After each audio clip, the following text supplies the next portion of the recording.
আমি ভ্রমণ বন্ধু বিকাশ সম্পূর্ণ নতুন একটি ব্লগ নিয়ে উপস্থিত। এই ব্লগের বিষয়বস্তু হচ্ছে হাওড়ার রামরাজাতলার রাম মন্দির পরিক্রমা এবং রাম ও সীতার পূজার্চনা। চ্যানেলটিকে সাবস্ক্রাইব করুন। আমরা এই পরিক্রমায় প্রথমে দেখব রাম ও সীতার পূজার্চনা। আমরা এই মন্দির পরিদর্শনে গিয়েছিলাম 1431 বঙ্গাব্দের 25শে শ্রাবণ এবং ইংরেজি তারিখ অনুযায়ী 2024 সালের 10ই আগস্ট। এই রাম সীতার পুজো শুরু হয় চৈত্র মাসের রামনবমী থেকে এবং 4 মাস পরে শ্রাবণের শেষ রবিবারে হাওড়ার গঙ্গায় এই রাম সীতার বিসর্জন দেওয়া হয়। পরিক্রমার এই পর্বে আমরা দেখব সাবিত্রী ও সত্যবানের উপাখ্যান। সাবিত্রী ও সত্যবান সম্পর্কিত বিভিন্ন দেবদেবীর মূর্তি নিয়ে এই উপাখ্যানের গল্প বর্ণিত হয়েছে।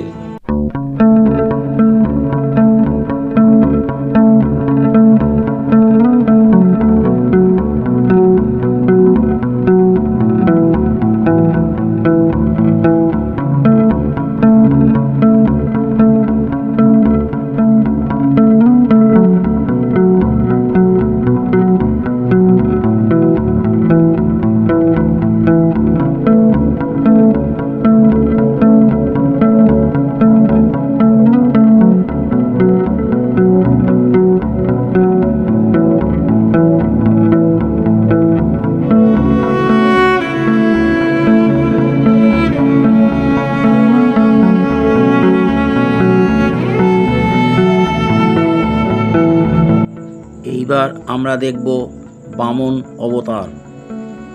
বিষ্ণুর দশম অবতারের এক অবতার হলো এই বামন অবতার। বিভিন্ন দেবদেবীর মূর্তি দিয়ে এই বামন অবতারের গল্প এখানে দেখানো হয়েছে খুব সুন্দরভাবে।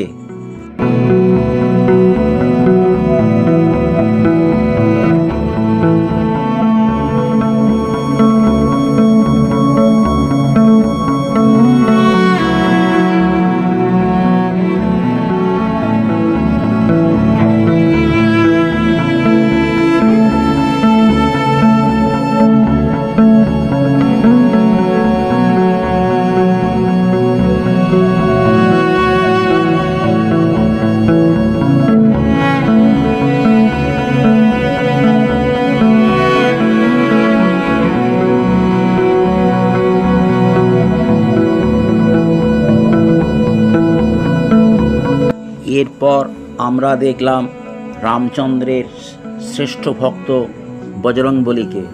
বজরংবলীর মূর্তিটি সুদীর্ঘ।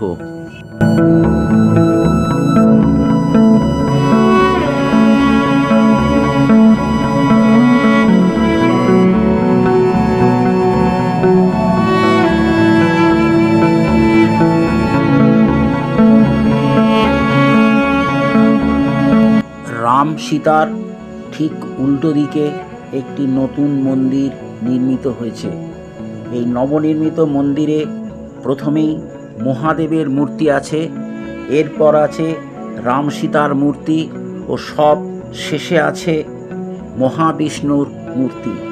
এই মূর্তিগুলো পাথরের তৈরি। এই মূর্তির নিত্য পুজো করা হয় এবং এই মূর্তিগুলোকে বিসর্জন দেওয়া হয় না।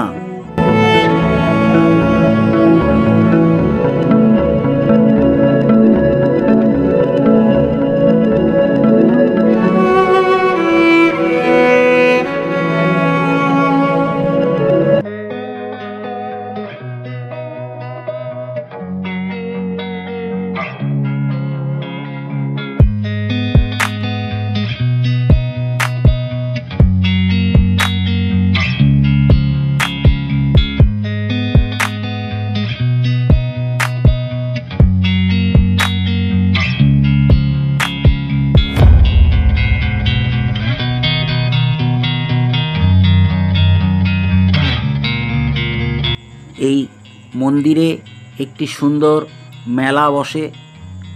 ব্যবসায়ীরা এখানে এসে বিভিন্ন স্টলে বিভিন্ন রকমের জিনিসপত্র বিক্রি করে। এই রাম মন্দির, রাম সীতার মূর্তি ও এই মেলা দেখার জন্য প্রচুর দর্শকের সমাগম হয়।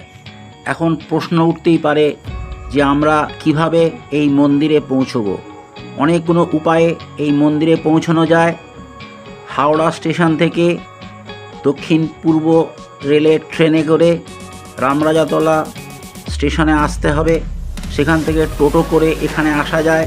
ধর্মতলা ও হাওড়া থেকে 52 নম্বর বাসে এই মন্দিরে আসা যায় এবং পুনা এক্সপ্রেসওয়েতে বাসে করে এসে বেতর স্টপেজে নামতে হবে এবং এই বেতর স্টপেজ থেকে টোটো নিয়ে এই মন্দিরে আসতে হবে।